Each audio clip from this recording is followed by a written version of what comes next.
Tennessee hits the Fayetteville tomorrow night to take on Arkansas at 9 p.m. Which team shows up tomorrow night? The good road team or the road team we just saw this past weekend against Texas A&M? I'm going to talk about it right after this intro.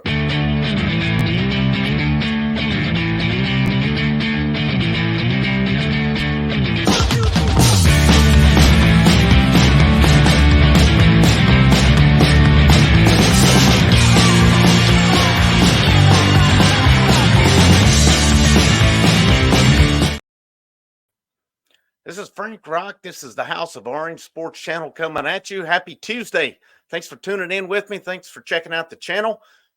Like always, I just ask that you'll like this thing, share it, subscribe, share it out to anybody you know that may be interested in Tennessee basketball, Tennessee baseball coming up. I will make a decision by tomorrow evening whether I go live Friday night after the baseball game or not. I'm debating heavily on it. I'm leaning towards it right now, just trying to test it out, check it out. So if you're a baseball fan and want to check out a live game, we'll see. We'll see where it goes, but that's where I'm leaning right now. And that's eventually where we're going with this thing, basketball and baseball post game. But like always, thanks for tuning in. Let's get right into this thing. Tennessee, Arkansas tomorrow night, 9:00. Looking at this game, just comparing stats and stuff, which I'll get into in a little bit. I think it looks favorable for Tennessee, but I look at it first of all, which team shows up tomorrow night and which guys show up. We're starting to see a little bit, teams starting to get a little bit rough with Dalton Connect. So does Arkansas do the same thing tomorrow night? So looking at Arkansas's defensive stats, they rank 314th in the nation at 77.8 per game scoring defense. Their field goal defense, they give about 43%. Their three-point defense, they give about 35% per game. And then a key stat for me is rebounding. They average about 35.6 per game compared to Tennessee 38.9. So everywhere I'm looking on this, I feel Tennessee has advantages. The one they obviously don't have is they're on the road tomorrow night. And this is an Arkansas team, 3-7 in conference, 12-11 overall, but they've had some decent wins this year. They beat Duke at home, which has been a while back. They've beaten Texas A&M, who Tennessee obviously got run out of the building against Saturday night. But Arkansas coming into the season, in the SEC preseason predictions, Tennessee was picked to finish first. Arkansas was predicted to finish third. So they're obviously underachieving at this point. So, that tells me, too, there's talent on this team. And, of course, who else would they figure it out against but Tennessee? So I just look at it. Who does this team show up tomorrow night? If you went and watched tape this weekend, you were on that team, and you don't come in a little bit pissed off tomorrow night, you probably need to pack your stuff up and head on. Every player on that Tennessee team should be upset over how that game happened. Every single player. There's a couple guys that can keep their heads held high. Overall, a lot of guys didn't bring effort, and a lot of guys need to step it up from the other night. And on my cover photo, I had Jonas Adu, I had Jemai Mashak. I had for two reasons on it. Adu, he's got to step it up. Tennessee has got to rely on him. He's got to be the good Jonas Adu. He's got to be that good Jonas Adu. And I look at Arkansas's roster, and you got Brazil, who's 6'10". Other than that, they've got Bay Fall, who's a 6'11" freshman. Jalen Graham, a 6'10". Makai Mitchell, 6'10", and Lawson Blake, 6'10". So looking at their stats as well as to who does something out of that group. Arkansas's main scores, this is in conference. This is a pretty drastic difference, too, for them. Tremont Mark, 8.3 in conference. He's 17.6 for the season. There's no one else even close to 10 points per game. Jalen Graham is 8.2. But in conference as well, just kind of looking at statistics, looking at different ones. So I don't know. That's a pretty drastic difference. You look at their rebounds in conference as well. In SEC, it looks like their leading rebounder is this Arkansas sheet. It's kind of hard to look at, but looks like Mark is their leading rebounder as well.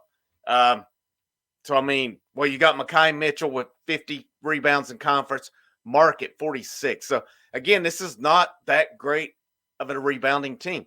And it's another statistic. I think Jonas Adu, Tobias Awaka have chances tomorrow night. But one thing I'd like to say out of Rick Barnes, if it's not working with these guys, give Estrella a chance. You've already burned the red shirt. Give him a chance. When it's not working, Josiah Jordan James and Vescovy, give Carr, give DeLeon a chance. I don't know what he's seeing, obviously, that we're not. But I'm sorry, there's those seniors, and I'm not including, I'm talking about Vescovy and James. There's nights, man, like the other night. You're telling me somebody couldn't have done as good as they did? Their plus minus was awful on the night. Their plus minus was awful. Minus 18, minus 16. So, I'll look at it again. Which team shows up? Do we get the Road Warrior, Dalton Connect, the Road Warrior, Jonas Adu? You're going to need that third guy to be Ziegler. I mean, Ziegler's been a Road Warrior as well. I put Meshack in because this looks to me like a game where he should factor. I don't think Jemai Meshack's getting enough minutes on this team. I really don't. I feel he could give you what James and Vescovy are consistently giving you offensively. Now, is he going to put in a 26-point game like James did at Kentucky? No. But can he give you double-digit points? I absolutely think so. And you got Jordan Gainey, who's just so up and down. One game goes to 15 points. The next game, he barely scores, if it even at all. So I'm going to keep pining for it. Jemai Meshack should be seeing more minutes on this team. And based on how this team matches up with Mark being their main guy, he's 6'6". That's a prime guy. But, Mekhi Mitchell, again, Jonas Adu's got to step up against Mitchell. He's a 6'10", 240 guy. They're similar size. So Adu's got to step up in this game. Looking at Khalif Battle as one of Arkansas's main guys, 6'5". That's another Josiah Jordan James, Jemai Meshack battle right there. Keon Minifield looks like he's going to run the point. Going based on that, that's Meshack's got to handle that matchup. He's got to win that matchup. So I'm looking at Barnes. Rick Barnes has got to step up and play Jemai Meshack more minutes. He's got to give him more opportunity. He's got a leash a mile long with Josiah Jordan James and Santiago Vescovy. And I don't think it's warranted at times. I really don't. At Kentucky, yeah, they played well. There's other games. These guys have not played well, and they're still in there clanking shots. And Vescovy, I'm sorry, I heard Barnes say he loves when Vescovy drives. I absolutely hate when he drives because he's either going to go in wild, or there's no either. It's rare he doesn't go in wild with either some wild pass or he just throws it up and tries to draw a foul. And it's not even close. It's so bad. I'm hard on those guys because they're fifth-year seniors. They've done a lot of good things for the program, but they've also had their moments plenty of times where they've no-showed. These two guys need to step up. Tennessee needs those two guys to step up. And if you thought coming into this year, who would have known what to expect? But that's two guys you would have expected to step up. They haven't. It's been rare, at least, that they've stepped up, and especially in conference play. James, I thought, was having a good season until he got to conference play. He's really had one, maybe two good games in conference. So, yeah, my key guys tomorrow night, I need to see Jonas Adu step up. And I really think this is a game where Meshack is a factor. We'll see if Rick Barnes agrees or not. I mean, listen, for the most part, I've been happy with Rick Barnes' performance this year and how they've adjusted. But I don't know. Last few games, I've been a little bit annoyed. Obviously, Kentucky was the outlier in these games. You got South Carolina, LSU, Vanderbilt, and Texas A&M. Ever since they come out of that week-long layoff, they've really had one good game. LSU was good because they were up start to finish, but there was a lot up and down in that game. I'm looking for those guys to step up tomorrow night. And like I said, in all stats that I look at in the comparison, I'm seeing Tennessee with advantages. Scoring offense, Tennessee scores more, 79.5 to 76 for Arkansas. Tennessee's giving up 68 per game. Arkansas's giving up right at 70. That's where I like this matchup. Those type teams are the ones Tennessee should be able to do their thing tomorrow night. Tennessee's a better 3-point shooting team. They're statistically a better free throw shooting team, but they have been bad lately at the free throw line. They're going to have to step it up tomorrow night. They're a better rebounding team on paper. They're a better assist per game by almost 6 per game. Assist to turnover, almost 1 per difference. I just think this is a game. Tennessee's a better team this year. But you've always got to keep in mind, Arkansas was favored third coming into the year. Do that. Who else would they decide to step it up against but Tennessee? But I'm going to go with the score prediction tomorrow night. I'm going to go Tennessee 83, Arkansas 75. I don't expect a blowout because it's on the road, and Arkansas does play better at home than they do on the road. But I expect Tennessee to take this game tomorrow night. I expect them to get back on the right track. I don't know that it'll be pretty at all times, but I think they'll do enough to win this game tomorrow night and then return for this weekend against Vanderbilt, which is at home, should be a very winnable a game they should win handily this weekend. But just kind of update you, I don't foresee a post game tomorrow night with it being as late as it is, and especially it being a midweek game. If I was doing live shows, I would go with that. But my goal is to do a next day early on Thursday morning, get that posted before the workday starts.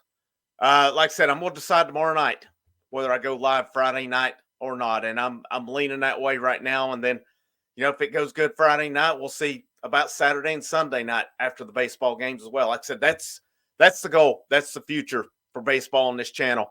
I was the one when Tennessee baseball got back on the map and people started covering it on the other channel I was the one that got that going.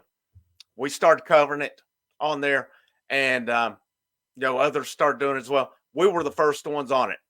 I like to think I was one of the first, if not first ones on baseball coverage. I'm going to reclaim that with this channel. This will be the best baseball coverage channel out there. I can't compete 24/7 in VolQuest, but I can tell you this, my event info will be accurate, and it won't be insider access. It'll be based on just observing the game, being around it for years, and knowing what this team cannot do, and just researching the team.